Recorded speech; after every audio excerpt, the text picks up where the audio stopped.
L'Apocalypse, le livre le plus controversé de la Bible. Et dans ses pages, une sombre prédiction. La fin du monde. L'Apocalypse est-elle une prophétie ou le récit du passé? La réponse est enfermée dans des textes sibyllins. Sont-ils un code secret qui attend d'être décrypté ou une énigme qui ne sera jamais résolue? Quel est donc le secret de l'Apocalypse?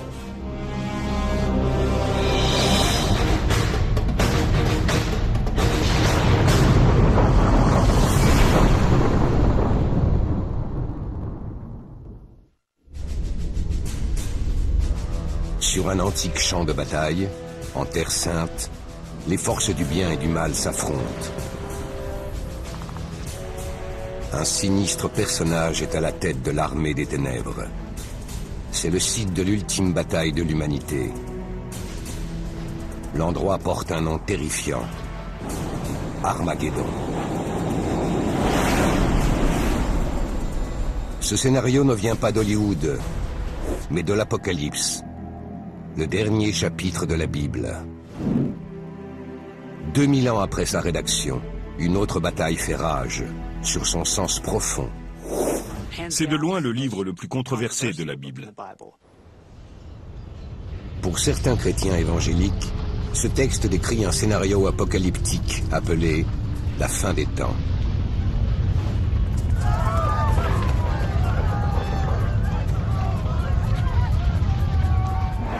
Et selon eux, il se joue sous nos yeux. Il se passe suffisamment de choses dans le monde liées à la prophétie biblique pour que j'y consacre une chronique quotidienne chaque matin depuis 4 ans. J'y parle des événements de l'actualité et de leur rapport avec la prophétie biblique. À l'évidence, étant donné les horreurs qui vont s'abattre sur ce monde, nous voulons informer les gens sur ce qui les attend et leur dire comment se préparer. Dieu nous dit l'histoire avant qu'elle n'arrive.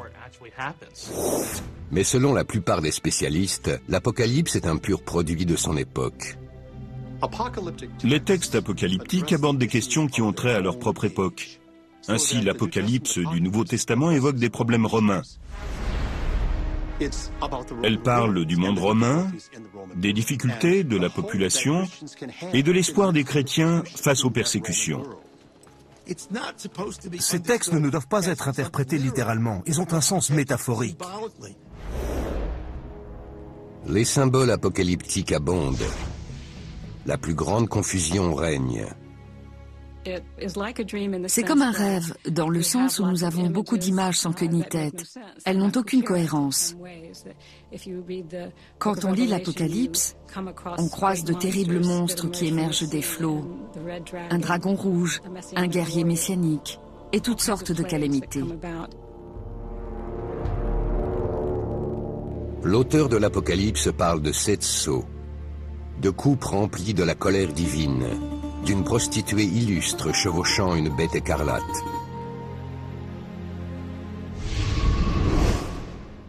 Mais que signifie vraiment l'Apocalypse? Pour déchiffrer un livre qui pourrait prédire l'avenir, nous devons plonger dans le passé. Le dernier chapitre de la Bible a été écrit vers la fin du 1er siècle de notre ère. Il a circulé en Asie mineure sous la forme d'une lettre à l'intention des premiers chrétiens.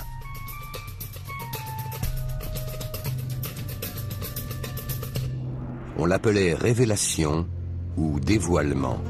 En grec, cela se disait apocalypsis et c'est devenu l'Apocalypse.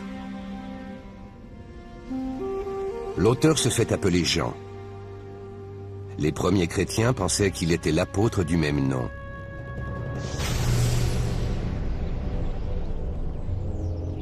Jean était pêcheur en Judée, jusqu'à sa rencontre avec Jésus de Nazareth. Il figurait parmi les premiers apôtres choisis par Jésus. Jean était devenu si proche de lui qu'il était surnommé le disciple que Jésus aimait.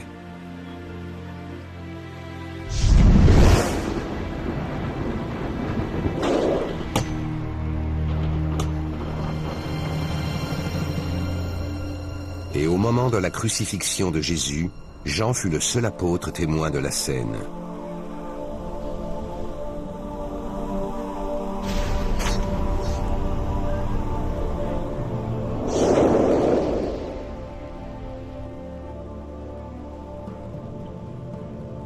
Par touches successives, l'auteur de l'Apocalypse peint une vision de la fin du monde. Pendant 7 ans, des catastrophes vont frapper la planète. Des séismes, des déluges de feu,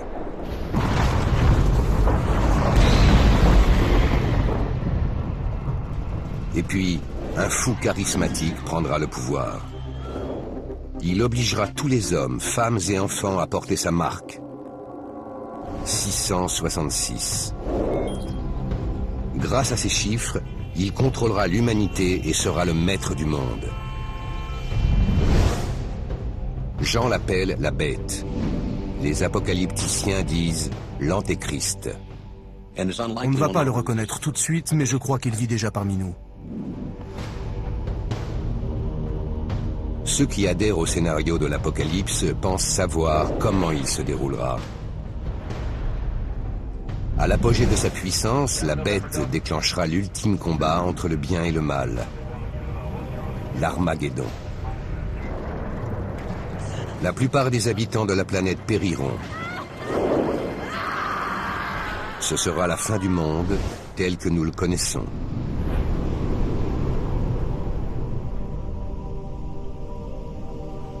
Pour certains chrétiens fondamentalistes, ce scénario n'est pas sujet à interprétation. C'est une prophétie, une prédiction de l'inévitable. Ils fondent leur conviction non seulement sur l'Apocalypse, mais aussi sur certains morceaux choisis de l'Ancien Testament. Presque 27% des textes de la Bible sont de nature prophétique. Personnellement, je ne vois pas comment on peut interpréter la Bible autrement qu'au pied de la lettre. Si Dieu nous délivre son message, il me semble logique qu'il le fasse sous une forme que nous puissions comprendre. La plupart des théologiens chrétiens lisent les Écritures moins littéralement. Il y a beaucoup d'interprétations et de remises en forme. Il est impératif d'en avoir conscience. Parfois, les interprétations vont très loin et n'ont plus grand-chose à voir avec le texte original. La culture populaire voit l'Apocalypse comme parlant d'une fin du monde cataclysmique. Pour les gens, c'est une prédiction de l'avenir. Mais pour les spécialistes, l'Apocalypse est un texte à remettre dans le contexte de son époque. C'est une exhortation à la foi, à l'attention des premiers chrétiens d'Asie mineure à la fin du 1er siècle. C'est faux, rétorquent les littéralistes, et de citer un autre chapitre de la Bible, dans lequel Jésus en personne annonce la fin du monde, l'Évangile selon saint Matthieu. Les disciples s'approchèrent de lui et demandèrent: « Dis-nous quand cela aura lieu, et quel sera le signe de ton avènement et de la fin du monde. » Et Jésus leur répondit: « Vous aurez à entendre parler de guerre et de rumeurs de guerre. Il y aura par endroits des famines et des tremblements de terre. Ainsi, lorsque vous verrez tout cela, comprenez qu'il est proche. » Matthieu chapitre 24, versets 3 à 33. Les chrétiens qui voient une prophétie dans le chapitre de l'Apocalypse en trouvent la confirmation dans l'actualité. Un climat déréglé, de nouvelles épidémies terrifiantes, des catastrophes naturelles majeures et des fous sanguinaires munis de nouvelles armes dévastatrices.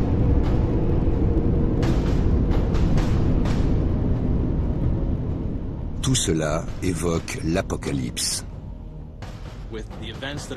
Vu les événements qui ont lieu dans le monde actuel, je pense qu'on prépare le terrain pour la réalisation de la prophétie biblique.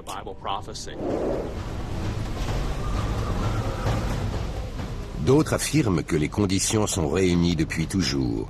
Les guerres, les famines, les maladies et les catastrophes ne sont pas une nouveauté. Mais pour les croyants, cette fois-ci, c'est une certitude. Le compte à rebours a déjà commencé. Et quand l'heure sonnera, ce sera le début de l'Apocalypse. Son avènement sera marqué par un phénomène qui semble tout droit venu de la science-fiction, le ravissement.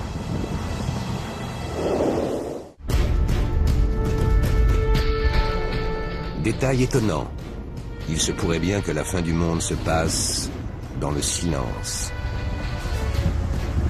Le seul signe, tous les chrétiens de la planète disparaîtront, aspirés vers le ciel en un clin d'œil. Les fondamentalistes qui croient en une apocalypse prochaine appellent cela le ravissement. Les croyants qui seront en vie sur Terre seront ravis, c'est-à-dire transportés jusqu'au ciel en une fraction de seconde.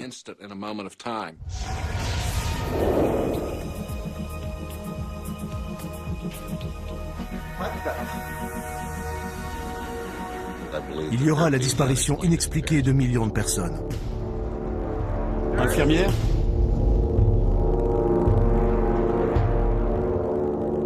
Où est passé tout le monde?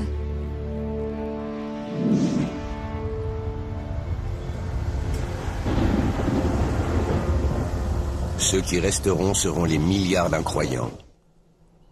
Seuls, face à la fin du monde.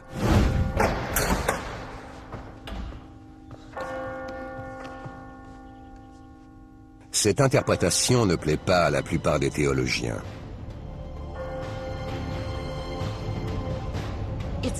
Pour nous, la question a toujours été, faut-il ou non lire l'Apocalypse littéralement? Je pense sincèrement que l'Apocalypse doit être abordé comme un texte apocalyptique ancien. Il date de l'Antiquité, il est lié à son époque, et il parle des problèmes de ce monde-là.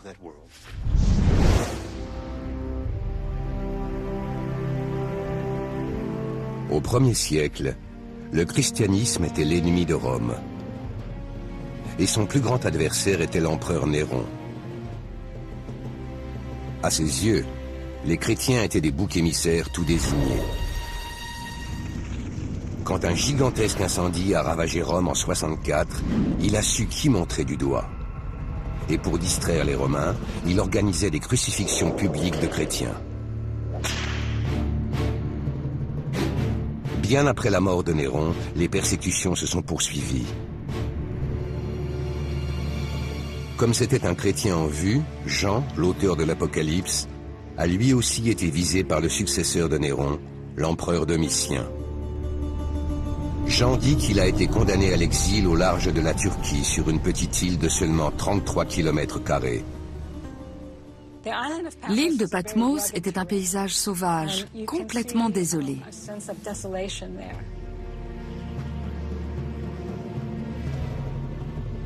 En ces jours sombres, Jean a rédigé un texte d'espoir pour ses coreligionnaires. 22 chapitres courts, mais une apocalypse épique. Jean écrit que le Christ reviendra et annihilera ses persécuteurs. L'intention de Jean est de décrire non seulement la fin des temps, mais aussi, et surtout, la destruction de l'Empire romain. Si vous appartenez à une communauté victime de persécution, la chute de Rome est une perspective qui vous remplit d'espoir.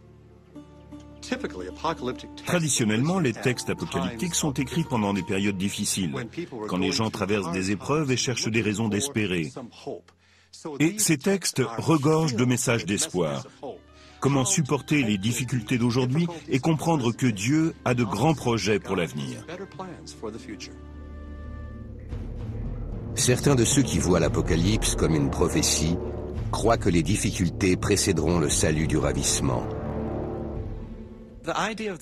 L'idée du ravissement a gagné en popularité à cause du sentiment que l'histoire est sur le déclin et qu'elle va continuer à décliner jusqu'au retour de Jésus. Selon eux, c'est dit explicitement dans l'Apocalypse, mais la plupart des théologiens ne sont pas de cet avis. Le ravissement est un élément clé du mode de pensée des fondamentalistes. Et cela n'a rien à voir avec l'Apocalypse. C'est une notion qui a été créée à partir de différents passages de la Bible et qui est ensuite enseignée comme venant directement du livre de l'Apocalypse. D'ailleurs, le mot ravissement n'apparaît nulle part dans la Bible. Ce concept a été créé vers 1830 par un prédicateur britannique dénommé John Nelson Darby. Il a combiné plusieurs passages énigmatiques des épîtres de saint Paul qui, selon son interprétation, feraient référence à un seul et même événement qu'il a désigné sous le terme de ravissement. Pour ceux qui interprètent le livre de l'Apocalypse comme une prophétie, c'est une scène clé dans leur scénario de fin du monde. Et ce n'est que le début.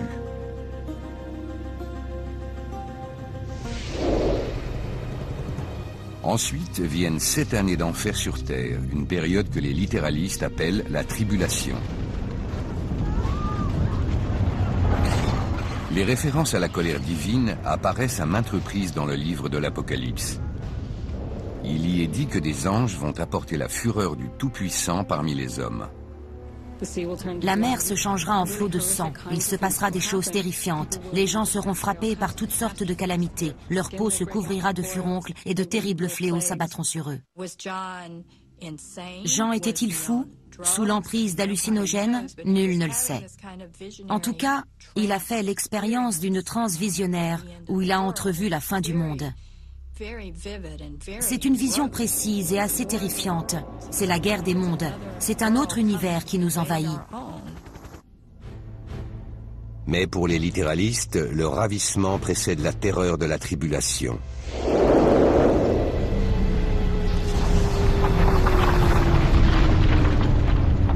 Ce furent des éclairs et des voix et des tonnerres, avec un violent tremblement de terre. Non. Depuis qu'il y a des hommes sur terre, jamais on n'avait vu pareil tremblement de terre, aussi violent. Apocalypse, chapitre 16, verset 18. Le terrible séisme qui a secoué l'Asie du Sud fin 2004 a provoqué un raz-de-marée qui a fait plus de 270 000 victimes. C'est le tsunami le plus meurtrier de l'histoire.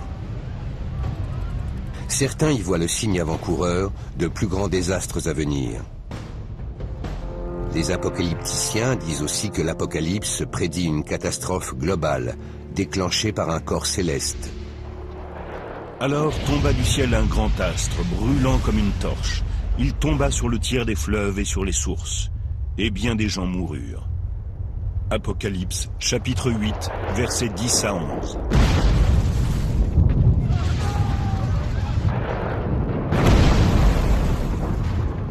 Pour étayer cette thèse, les apocalypticiens cherchent des preuves dans les Écritures, mais aussi dans la science.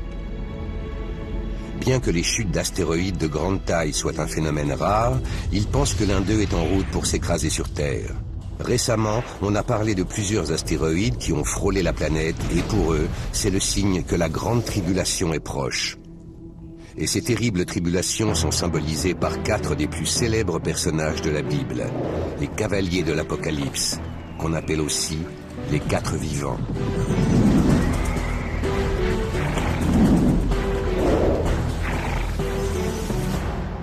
Et voici qu'apparut à mes yeux un cheval blanc.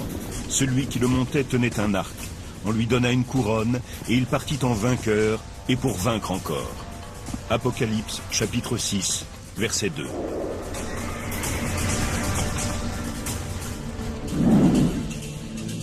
Le cavalier blanc incarne la conquête.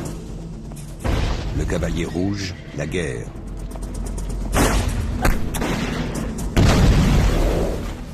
Le cavalier noir tient une balance qui symbolise l'effondrement économique et la famine. Le dernier est le plus redouté. Et voici qu'apparut à mes yeux un cheval verdâtre. Celui qui le montait, on le nomme la mort, et l'Hadès le suivait.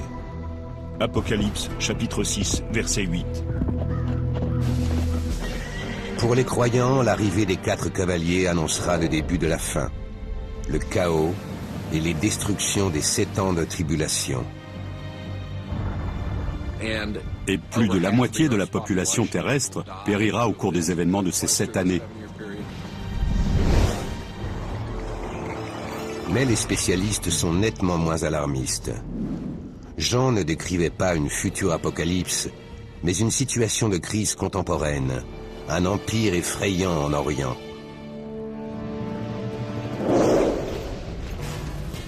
Celui des Parthes. À la fin du 1er siècle, n'importe quel Romain, en lisant l'Apocalypse, aurait compris que les 4 cavaliers ressemblaient à des Parthes déferlant sur les légions romaines. Rome craignait particulièrement les Parthes sur leurs chevaux blancs, avec leurs arcs et leurs flèches. C'est l'image qui leur serait venue. Et dans le scénario apocalyptique, les 4 cavaliers préparent le terrain pour le personnage le plus terrifiant de tous. Celui que la Bible appelle la bête. Pour ceux qui croient à l'apocalypse prochaine, il est l'Antéchrist. Et il précipitera l'humanité dans l'Armageddon.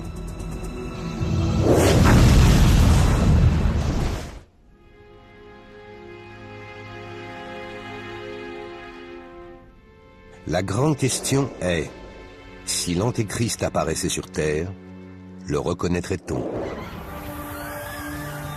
En effet, il ne montrera pas immédiatement son vrai visage maléfique.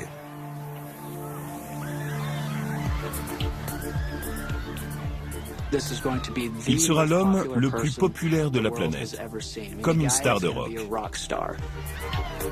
Pour les littéralistes, l'Antéchrist régnera un jour sur le monde entier. Il lui infligera des souffrances jamais vues. Il finira par dévoiler sa véritable identité, mais trop tard. On ne le reconnaîtra pas tout de suite et lui-même ignore sans doute qui il est. Mais je crois qu'il vit déjà parmi nous. Il a en tête les 6 millénaires d'histoire humaine et il est guidé par Satan. L'idée de l'Antéchrist émaille tout le texte de la Bible. Dans la 2e aux Thessaloniciens, chapitre 2, Paul le décrit comme l'homme impie, l'être perdu. Le chapitre 24 de l'Évangile selon saint Matthieu évoque des faux Christ et des faux prophètes.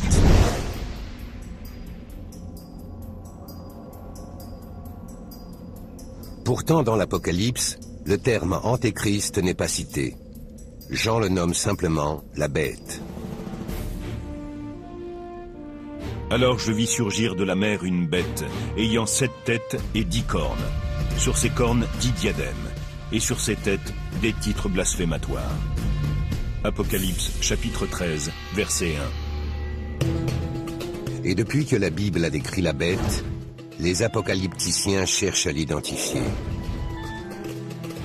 Au XIIIe siècle, le pape Innocent III a qualifié le prophète Mahomet d'antéchrist. À l'époque de la Réforme, c'est l'accusation que Luther a lancée contre le pape. Et ce dernier a répondu en le qualifiant de fils de Satan. On a aussi attribué ce titre à de nombreux dictateurs, de Napoléon à Hitler. L'idée de l'Antéchrist s'est enracinée dans l'imagination de beaucoup de gens. Et on l'a réduite à une seule personne maléfique qui ferait du monde un seul et unique royaume. Dans l'Apocalypse, Jean donne un indice sur son identité.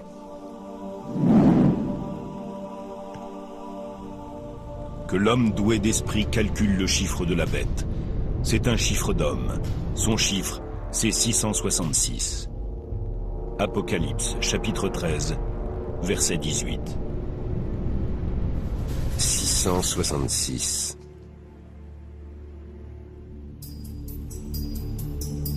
Pour décoder sa signification cachée, certains experts se sont tournés vers la gématrie, une science occulte hébraïque proche de la numérologie.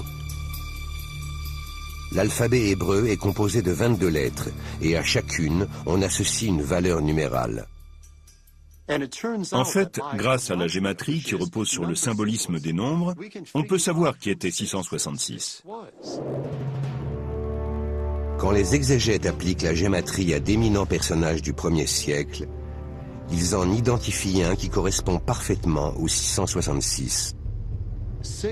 666 était Néro César, César Néron, l'empereur. Si on traduit le nom César Néron du grec en hébreu, le total des nombres associés à chaque lettre donne 666. D'ailleurs, il était surnommé la bête par ses contemporains, notamment en raison de sa brutalité. Il était connu pour persécuter les chrétiens et tuer ceux qui refusaient de se soumettre. Néron s'est suicidé avant que Jean n'écrive l'Apocalypse, mais sa réputation lui a survécu. Pour certains experts, le chiffre 666 est un message codé envoyé par un chrétien en exil. Dans le contexte, Jean met en accusation le culte impérial de Rome. Il lui reproche de tuer des gens. Certains chrétiens fondamentalistes ne sont pas d'accord. Pour eux, l'Antéchrist est vivant, et il utilisera son chiffre pour contrôler l'humanité.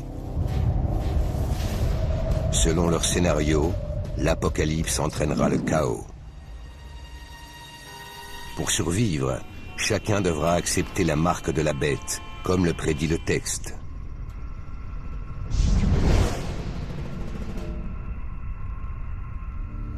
Par ces manœuvres, tous, petits et grands, riches ou pauvres, libres et esclaves, se feront marquer sur la main droite ou sur le front. Et nul ne pourra rien acheter ni vendre s'il n'est pas marqué au nom de la bête ou au chiffre de son nom. Apocalypse, chapitre 13, versets 16 à 17. Et au 1er siècle, de telles marques n'étaient pas du tout imaginaires. Dans l'Antiquité, on marquait la peau pour identifier certaines personnes, par exemple les soldats ou les esclaves. Depuis l'époque de Jean, la technologie de l'identification a beaucoup évolué. Il est tout à fait possible que la biométrie, les scanners ou les implants de puces électroniques servent à imprimer cette marque. Si je trouvais le moyen de supprimer votre numéro de sécurité sociale des fichiers officiels, vous seriez socialement mort. Impossible d'ouvrir un compte ou de trouver un travail. C'est exactement comme cela que la bête exerce son contrôle. Qu'est-ce qui se passe ici? On a un problème? Circulez. L'Apocalypse décrit comment l'Antéchrist apparaîtra, mais ne précise pas quand. Ceux qui croient à ce scénario affirment même qu'il est déjà parmi nous. Les indices concordent. C'est cette génération qui est concernée. Ça ne peut pas être une génération précédente ou suivante. Ces preuves seraient notamment un événement interprété comme un signe biblique, le retour du peuple élu sur sa terre natale, Israël. Selon Ézéchiel, peu avant la fin du monde, Dieu reconstituera Israël et ramènera les Hébreux sur la terre dont ils ont été expulsés 2520 ans plus tôt. 1948 a vu la renaissance de la nation israélienne. Dès cet instant, commence le compte à rebours pour la dernière génération. Pour les littéralistes, l'Antéchrist prendra le pouvoir en Israël. Il occupera un lieu saint qui n'existe plus, mais ressortira bientôt de terre, le grand temple de Jérusalem. Ce temple immense a été bâti par le roi Salomon vers 950 avant Jésus-Christ. Pendant 4 siècles, il a été le cœur de la vie religieuse du peuple israélien. En 586 avant Jésus-Christ, il a été détruit par les Babyloniens, puis reconstruit par les Juifs. En 66 après Jésus-Christ, le temple est devenu le berceau du soulèvement des Juifs contre l'Empire romain. Tout a commencé quand un prêtre juif a refusé de procéder au sacrifice quotidien en l'honneur de l'empereur Néron. Néron a alors envoyé 2 légions pour écraser la révolte.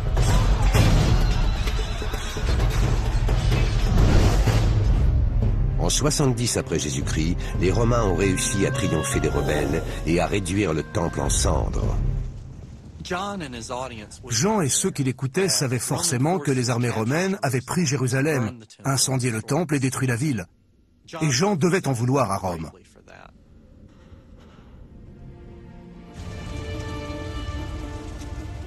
Il ne reste que quelques rares vestiges du temple.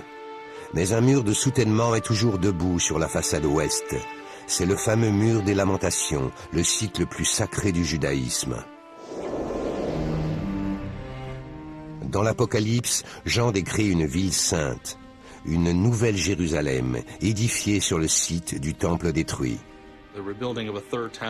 La construction d'un troisième temple est essentielle, parce qu'on lit dans la deuxième aux Thessaloniciens que l'Antéchrist entrera dans le temple juif reconstruit. Il se proclamera Dieu et demandera à être vénéré. Pour de nombreux chrétiens d'aujourd'hui, le temple juif doit être rebâti. À mon avis, il se base sur une lecture très alambiquée de livres apocalyptiques, comme celui de Daniel dans l'Ancien Testament, les textes hébreux et l'Apocalypse. La question de la reconstruction est controversée, car il y a un obstacle majeur. Actuellement, le dôme du rocher, un édifice islamique, s'élève à l'emplacement où le temple devrait être reconstruit. Et bien sûr, c'est un problème, parce que la plupart des Juifs ne veulent pas le détruire. Troisième temple ou pas, les littéralistes n'en démordent pas. C'est pour bientôt. Le fait qu'Israël soit revenu sur sa terre nous pousse à croire que les événements qui vont suivre le ravissement sont en train de se mettre en place. Dans ce scénario apocalyptique, après le ravissement instantané et les 7 ans de tribulation, l'humanité se retrouvera pieds et poings liés face à l'Antéchrist. L'étape suivante sera sa domination du monde.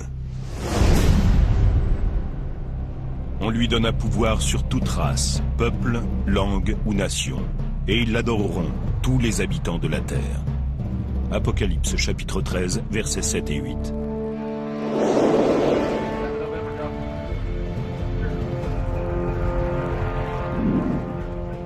À ce moment-là, l'Antéchrist réunira ses armées et se préparera pour la bataille suprême, le duel final entre le bien et le mal, le combat qui annonce la fin du monde, l'Armageddon.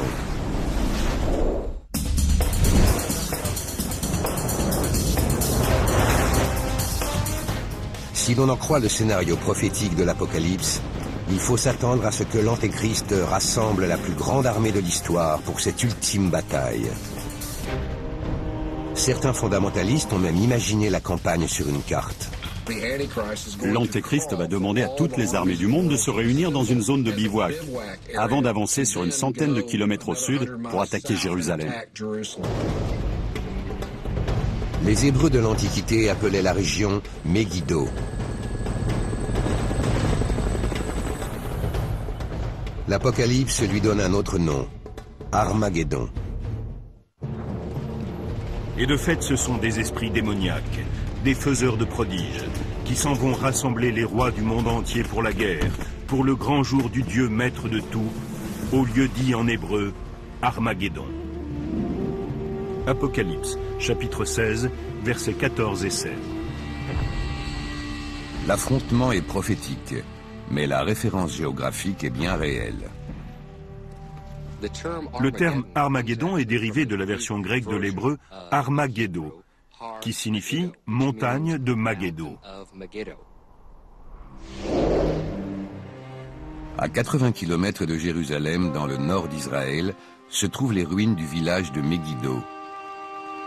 Pendant des millénaires, cette cité antique a monté la garde sur un étroit col, sur la route commerciale entre les royaumes d'Égypte et d'Assyrie. Au fil des siècles, les gens et les marchandises ont transité sur cette artère vitale pour la région. Les armées l'ont également emprunté, aussi bien les Philistins, les Israélites, les Égyptiens, les Perses, que les Grecs ou les Romains. Megiddo a toujours été l'un des territoires les plus convoités de la planète. En 1799, Napoléon y est d'ailleurs passé avec son armée pour conquérir l'Égypte et la Terre Sainte. La vallée de Megiddo est l'endroit rêvé pour une invasion. D'ailleurs, Napoléon a déclaré que toutes les armées du monde auraient la place de circuler dans cette région. Pour lui, c'était un site idéal. Grâce à la situation stratégique de Megiddo, les Égyptiens y ont vaincu les Cananéens en 1479 avant Jésus-Christ. C'est la première bataille connue de l'histoire. Dans l'Apocalypse, Jean affirme que la ville donnera aussi son nom à la dernière.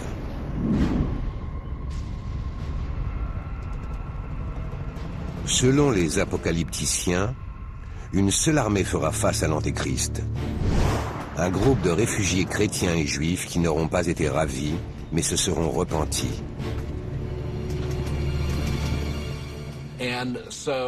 Donc les armées avanceront vers le sud et attaqueront Jérusalem. Il y aura alors une grande bataille et la moitié de la ville sera conquise par l'Antéchrist.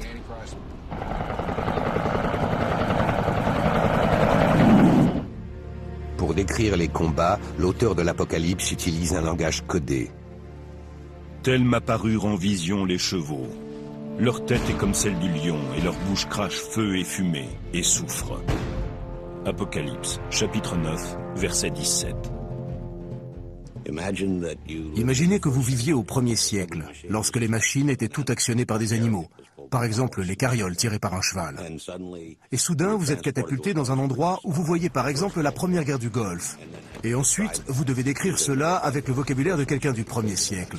Voilà pourquoi l'Apocalypse semble très métaphorique. De cette fumée, des sauterelles se répandirent sur la terre. Or, ces sauterelles, à les voir, font penser à des chevaux équipés pour la guerre. Leurs cheveux rappellent des chevelures de femmes, et le bruit de leurs ailes le vacarme de chars, aux multiples chevaux se ruant au combat. Apocalypse, chapitre 9, versets 3 à 9. Si vous regardez les images d'un hélicoptère Apache surgissant de derrière un talus, la description correspond. Certains apocalypticiens lisent même le récit d'une apocalypse nucléaire dans le langage codé de ce dernier chapitre de la Bible. Et il en monta une fumée comme celle d'une immense fournaise. Apocalypse, chapitre 9, verset 2.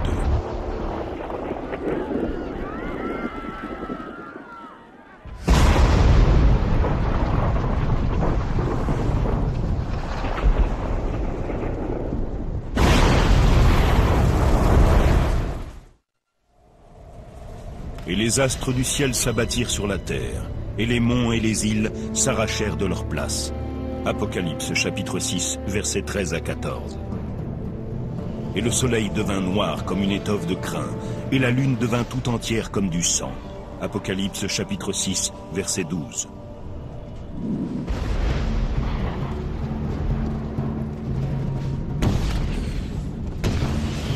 La plupart des exégètes réfutent ce scénario. Ces textes supposent que des événements graves vont avoir lieu, mais ils sont décrits par des métaphores. Cela ne doit pas être interprété littéralement. Tout cela est métaphorique.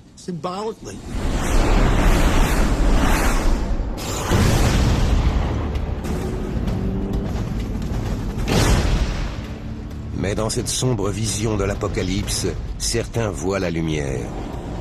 Au moment même où l'Antéchrist semble sur le point de triompher, un miracle survient. Le ciel s'ouvre et les forces de Dieu descendent du paradis. C'est l'affrontement final entre le Christ et l'Antéchrist. Alors, je vis le ciel ouvert. Je vis alors la bête, avec les rois de la terre et leurs armées rassemblées pour engager le combat.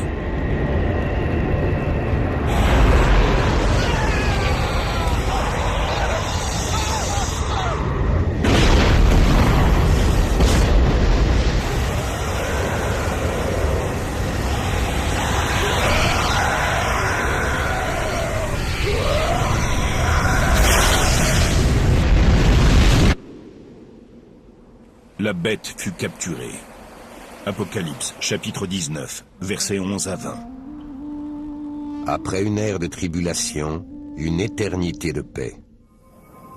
Puis je vis un ciel nouveau, une terre nouvelle, car le premier ciel et la première terre ont disparu, et de mer il n'y en a plus. Apocalypse, chapitre 21, verset 1. Le nouveau ciel et la nouvelle terre nous emmèneront dans l'éternité. Ce sera une ère glorieuse qui ne connaîtra plus jamais la présence du péché ou du mal. Ce sera le règne de Dieu pour l'éternité. La plupart des spécialistes admirent cette idée, mais rejettent ce scénario.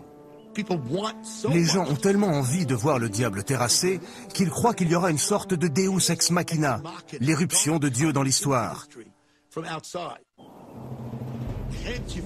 Et donc, on a cette idée d'une apocalypse, qui serait une guerre totale à la fin des temps, pour rendre possible la perfection que la religion annonce depuis le début.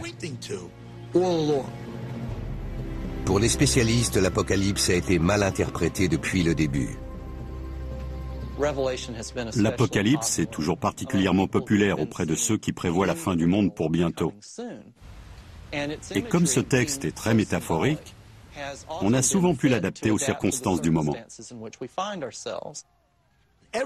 Et à chaque fois qu'il se passe quelque chose de grave dans le monde, on a tendance à croire que le moment est arrivé. En attendant la fin des siècles, l'Apocalypse fera l'objet de débats, peut-être parce que sa rédaction est aussi mystérieuse que sa signification. Même son auteur est énigmatique. Nous ignorons qui a rédigé la plupart du Nouveau Testament. Il était courant que des Juifs ou des chrétiens écrivent au nom de personnages célèbres de leur religion. Les premiers chrétiens pensaient que l'Apocalypse était l'œuvre de l'apôtre Jean. Ce dernier est également connu pour l'Évangile qui porte son nom. Pourtant, des preuves suggèrent qu'un autre Jean est l'auteur de ce dernier chapitre. Premier indice, le style.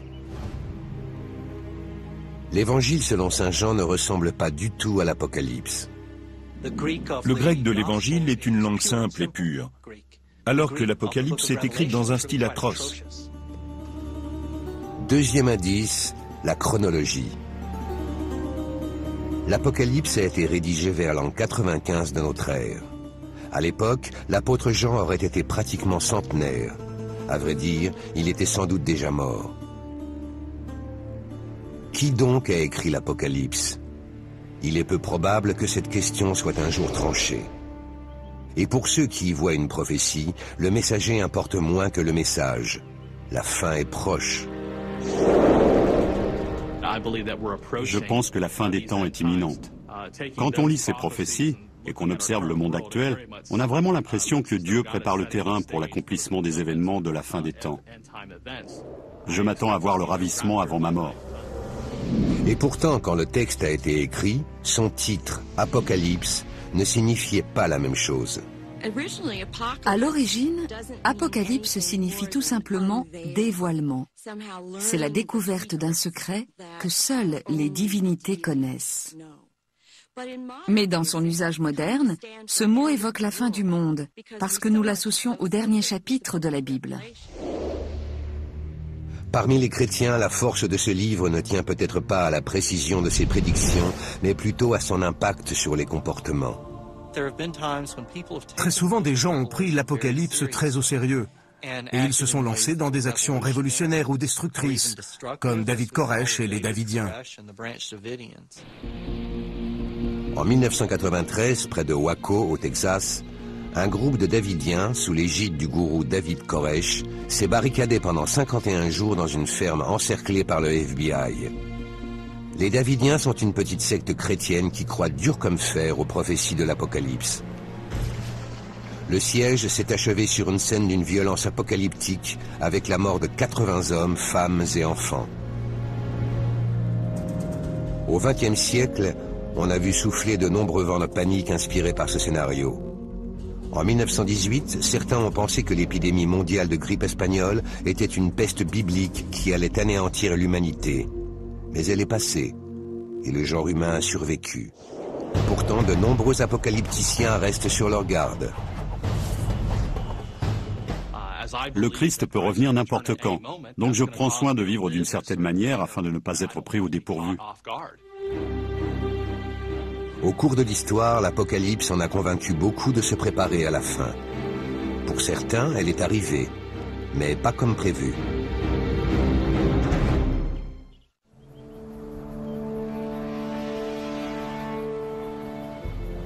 Ainsi, la fin des temps serait proche. C'est du moins l'avis de certains. Je crois que c'est la dernière génération d'êtres humains avant le retour du Christ. Nous n'avons plus de temps, l'espace vient à manquer, nous n'avons plus d'idées. Nous sommes arrivés au bout et nous approchons de la fin. Pour les historiens, ce sentiment est bien connu. À la fin de chaque époque, certains pensent que le monde va s'écrouler, selon leur propre interprétation de l'Apocalypse. Nous sommes entrés dans une nouvelle ère depuis le 11 septembre 2001 et le début de la guerre contre le terrorisme. Une fois encore, des gens lisent l'Apocalypse pour y trouver des preuves que la fin est proche. L'une des particularités des croyances apocalyptiques, c'est que chaque génération pense être à part. Elle croit que c'est elle qui va assister à la fin du monde parce qu'elle vit dans la période la plus corrompue. Et si nous étudions l'histoire, on voit que ce phénomène se répète très régulièrement. 365 après Jésus-Christ, à Poitiers. L'évêque Hilaire est persuadé que la fin du monde est imminente. Il a donc dit aux gens de se préparer. Mais rien ne s'est produit. Ça ne l'a pas perturbé et cela n'a pas brisé sa réputation parce qu'au XIXe siècle, il est devenu Saint Hilaire. Au XVe siècle, dans la ville de Tabor, aujourd'hui en République tchèque, un groupe appelé les Taborites a lancé tout un mouvement basé sur des croyances apocalyptiques. Il a formé une armée et propagé ses idées par la violence. Les Taborites brûlaient les églises. Ensuite, ils tuaient tous ceux qui étaient identifiés comme des pécheurs. Leur critère pour repérer un pécheur, c'était qu'il n'appartenait pas à leur mouvement. En 1434, les Taborites ont été écrasés et leurs chefs exécutés. Au XIXe siècle, aux États-Unis, un autre mouvement apocalyptique est né sous l'impulsion d'un capitaine de l'armée devenu prêcheur baptiste, William Miller.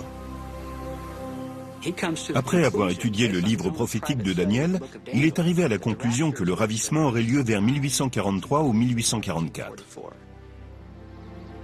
Plus le temps a passé, plus il s'est fait une idée très précise de la date exacte, entre le 21 mars 1843 et le 21 mars 1844. L'année en question s'est écoulée, sans aucun ravissement à signaler. Il a alors revu ses calculs pour parvenir à une nouvelle date, le 22 octobre 1844. Il était tout de même parvenu à attirer environ 50 000 disciples.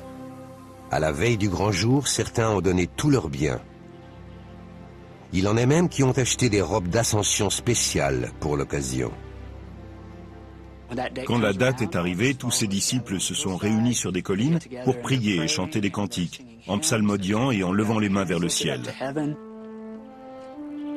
Parmi les fidèles de Miller, le lendemain sera baptisé la Grande Déception. Miller ne s'est pas démonté, il a continué à prédire le second avènement du Christ presque chaque année jusqu'à sa mort. Bien sûr, il a gagné beaucoup d'argent en vendant ses robes d'ascension. Il y trouvait donc un intérêt personnel. Le problème, quand on prédit la fin des temps, c'est que tous ceux qui l'ont fait, de Jean de Patmos aux millénaristes, se sont trompés. Pour les spécialistes, l'Apocalypse est tellement ouverte à toutes les interprétations qu'elle peut signifier tout et son contraire. L'Apocalypse me fait penser aux tâches des tests de Rorschach. Les gens y voient ce qu'ils sont prédisposés à voir. S'ils cherchent des signes de la fin des temps, ils les trouveront. Ils verront des corrélations entre les images de l'Apocalypse et le monde qui les entoure. Pour certains exégètes, les littéralistes passent à côté du principal. Je dirais que ce n'est pas le message de terreur que beaucoup croient. Il n'annonce pas avant tout la fin du monde. C'est un message d'espoir et de réconfort. Il dit qu'au final, Dieu aura le dernier mot. Et ce message a bien failli ne pas figurer dans la Bible. Au IVe siècle, de nombreux évêques ont débattu pour savoir si l'Apocalypse devait être intégré à la Bible. Beaucoup étaient rebutés par la violence qu'ils voyaient dans l'Apocalypse. C'était aussi un texte plutôt radical socialement, très critique envers l'Empire romain. Mais la majorité des pères de l'Église ont bien voulu que ce livre soit ajouté à la parole divine. Et l'Apocalypse est ainsi devenu le dernier chapitre de la Bible. Peut-être les premiers chrétiens ont-ils vu ce qui a échappé aux ecclésiastiques. Tout grand livre doit finir en beauté. L'Apocalypse continue à diviser. Pour certains, c'est un sinistre présage. Pour d'autres, une source d'espoir. Tout dépend si on prend le texte au pied de la lettre ou si on lit entre les lignes. Une chose est sûre, le débat va sans doute faire rage jusqu'à la fin des temps.